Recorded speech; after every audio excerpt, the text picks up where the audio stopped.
welcome to a random edition of I'll Hang Up and Listen. Felt very compelled to come to you here tonight after watching that Panthers Tampa Bay game, which is honestly possibly the best hockey game I've literally watched all season. Without a doubt, that was unbelievable. That was an absolute electric factory of hockey, something we're not used to seeing in Buffalo. Both teams just skating hard against one another, playing physical. Like, how many scrums were there tonight? Like, when's the last time we saw, like, that many scrums in a hockey game? Every single whistle in front of a goalie, people were getting in each other's faces, grabbing a partner, pushing, shoving. You love to see that type of hockey play. That is playoff hockey. I absolutely loved every second of that. That was unbelievable. Obviously you saw Braden Point do his thing tonight, picking up where he left off last year in the playoffs, led the NHL and playoff scoring last year. 2 goals tonight, the biggest goals of the game in the third period. Tampa Bay is just a very skilled team. They're very fortunate to be in the situation they're in right now. $10 million over the salary cap when they got back both Kucherov and Steven Stamkos. People are calling them cheaters, this, that. But, I guess, if you can find a way to play around with the rules with the CBA and the salary cap come playoff time, what team isn't going to do that? So, and you want to see the best players in the world play, like, without a doubt.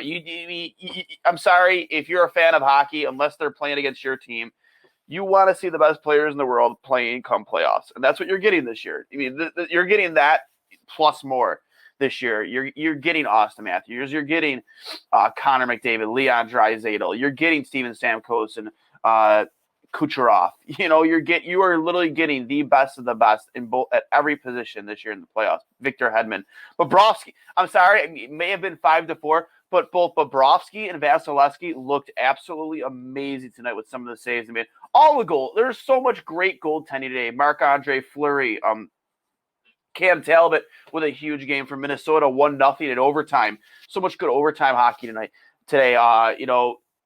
Just unbelievable. I can't stress it enough how fun it was. A fun, second day of playoff hockey. We got the Bruins and the Capitals. Capitals take down the Bruins yesterday yesterday too. That was a ton of fun to watch. Always great to see the Bruins lose. I disagree. We got Stalati B here saying we'll never sniff the playoffs again. I disagree.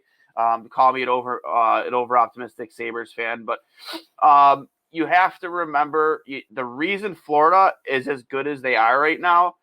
Obviously, they've built through the draft, but on top of everything else, they made the right moves in free agency. Right now, they're Hornquist, Verhaeghe, and Duclair. If you put all 3 of their salaries together for this season, what all 3 of those players got paid together this season, $8 million. Those are 3 key contributors to that lineup every single game. And honest to God, like, you could see a very similar landscape in free agency this next offseason. You can. It's going to be very, very similar, and there are going to be deals that can be made in free agency. You're going to have players taking on short-term deals at low cost because there aren't going to be a lot of long-term deals out there to be made. Again, Verhaeghe signed a 2-year deal for $2 million total. He's one of their best players this season. He's making $1 million this year. Duclair, 1.7. Again, one of their better players this year. Hornquist, I think he's making 5.3, which, maybe some would say that might be a little bit of overpayment, but you know what? He's worth it. The guy's got a couple rings. He's been to the show. He's won the cup. Like, sometimes you pay for that type of an experience, and together, those 3 guys, those 3 key signings they made, that's $8 million against their cap. That's it. So you can make those moves in free agency. If you're a Sabres fan, if Kevin Adams is smart enough, he's watching that game tonight. He's watching that series tonight and seeing, wow, Florida did it right. Florida, that's the team I need to blueprint. Again, Sam Bennett, yes, is helping it too. Great deadline acquisition. Sam Bennett, guy, always said he needed a change of scenery. Comes to Florida and is absolutely ripping it up. Those deals are out there to be made. Those deals are out there, will be out there. And people, you're going to say, well, nobody's going to want to come to Buffalo. Yeah, that might be true. But I tweeted it out earlier today watching this game. He's a UFA next season. Blake Coleman. Blake Coleman looked like an absolute wagon out there tonight. Blocking shots, throwing hits, scored a huge shorthanded goal. The guy had himself a sneaky, really good season this year. And honest to God, I'm hard pressed to I would honestly offer that guy a contract if you can. Why wouldn't you? He's a UFA. We mentioned earlier that he's going to be looking for a raise in pay. He only made $1.8 million this past season. For the season he had, Tampa Bay got a lot of bang for their buck. In 55 games played, he had 14 goals, 17 assists, 31 points, and 15 plus minus. Yeah, okay, maybe it's because he plays for Tampa Bay, but, how many minutes does he log in a night? He's making the most of those minutes.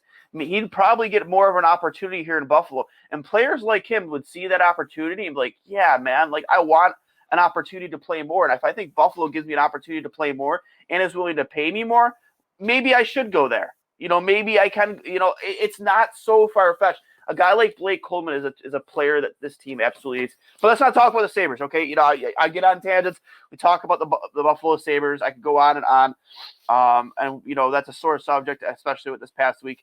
So let's get right to the nitty-gritty of what this game was. Again, absolute wagon. Victor Hedman, sneaky three-point night. Nikita Kucherov making his comeback and his presence known right away. First game back this season. 2 goals and assists, 3 points. Ryan McDonough, 2 points. Braden Point, 2 huge goals in the third. This team is just built to win night in and night out.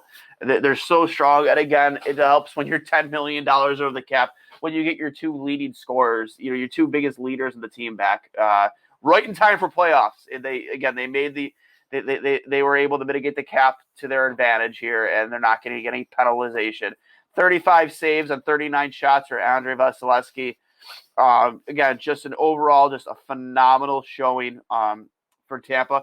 But the Panthers have no reason to hang their heads. There was a ton of hype built up around this game in a series involving the Florida Panthers. The Florida Panthers, a team that when they're not good, it's like do they even sell tickets? Are people at the game? It's pathetic. But, that arena was loud tonight. They were having a blast. So, a lot of Florida Panthers jerseys, rubber rats being thrown on the ice, shades in 1996. That was really cool to see. Jonathan Huberdeau, 3-point night. Barkov, 2 points. Sam Bennett, 2 points. We just talked about him. Keith Yandel, leader of the team, 2 points. Verhaeghe, a goal tonight, and Bobrovsky, 35 saves and 40 shots. He had a good game. He did. He made some key saves down the stretch, but that team's just so good. It's so good. There was a lot of speculation about who deserved to be the starting goaltender for the Florida Panthers coming into this. You have Driedger, you have Spencer Knight, 2 guys that really, really shown a lot of promise this season. Driedger, kind of came out of nowhere. Obviously, you wouldn't have thrown Spencer Knight right to the Wolves this early in his career into the playoffs, even though the guy, I think he was the first goalie ever to start 4-0 in his career or whatever it was. I think that was him. But, yeah, they look really good in net for years to come. And Driedger, another UFA. I know I don't want to talk about Buffalo, but Kevin Adams, he's there. We need a goalie. We don't know the future of Linus Ullmark. We don't know what's going on in that. Even if you need a 1B, that'd be a positive signing and might not cost you a ton of money. And remember, unrestricted free agency is going to be very similar to. I gotta stop. It's going to be very similar to last year. Gotta stop. I'm getting off the rails. But guys, just an absolutely wagon of a game.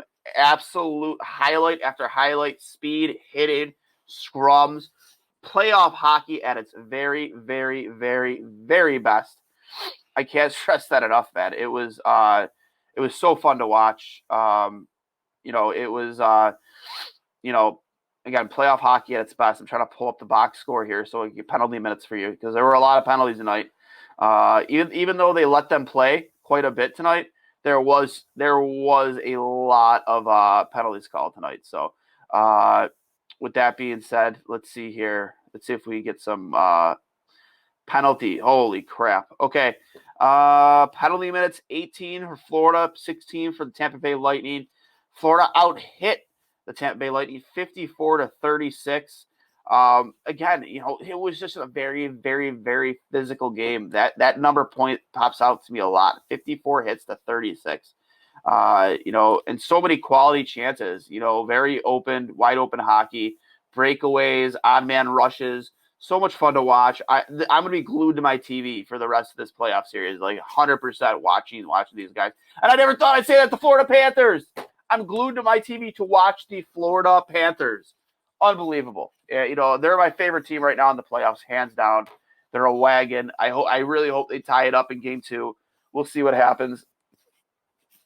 I would absolutely expect Bobrovsky to be back in net. I don't really think he played bad tonight. So, with that being said, guys, again, let's go over the first, second, and third period scoring. Blake Coleman opened up scoring shorthanded after a goal was disallowed by Sam Bennett for goalie interference. Get his first in the playoffs shorthanded. This is by Yanni Gourde and Ryan McDonough.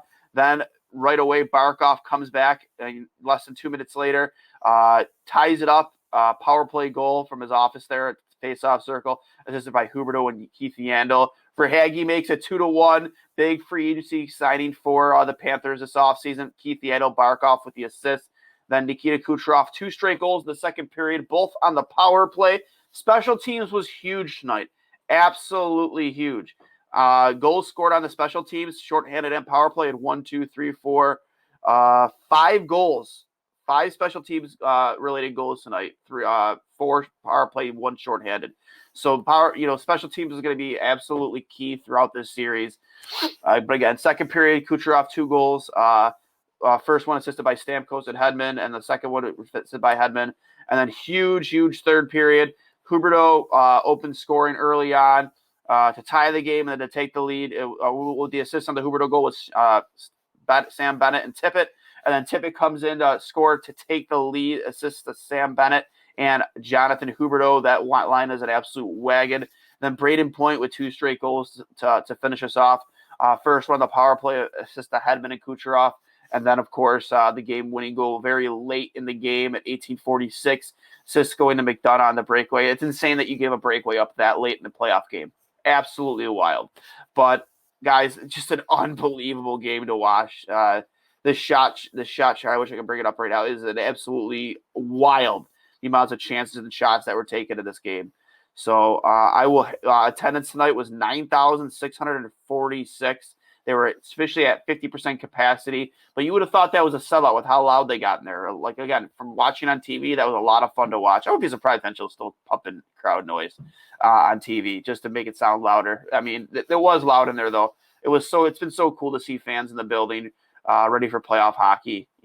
Makes you think back at the good old days for Buffalo when we were good and knew how to win hockey games consistently. But yeah, I will hang up and listen. Absolute blast with you guys tonight. Remember, this episode of I'll Hang Up and Listen is brought to you by Manscaped.com. Go to Manscaped.com. Use code word Trainwreck, all capital letters. You get the 20% off plus free shipping. See it right down at the bottom. Get the Lawnmower 3.0. Keep your beard and all your manscaping up tight. I'm sure your girlfriend will appreciate it. Or, whatever girl you have to be going out with that night, she'll appreciate it. It comes in with a built-in flashlight. You never know you needed a flashlight on your razor until you had one. I actually used it to get the neck beard this past week to clean that up a little bit. Helps a lot. It really does. And it's waterproof. In the shower, if you're on the go, you're in a hurry, running late for work, whatever, you can use it right in the shower. Plus, you has the built-in guard that helps you protect you from nicks and cuts. When you have a beard like this, it really comes in handy because a lot of hair to trim and upkeep. So I'll hang up and listen, guys. Enjoy the rest of your Sunday night. I know it's late here, but I appreciate you guys coming out with me. let's go Panthers. That's my team. That's my wagon right now. Absolutely love them. I'll hang up and listen. Have a good night.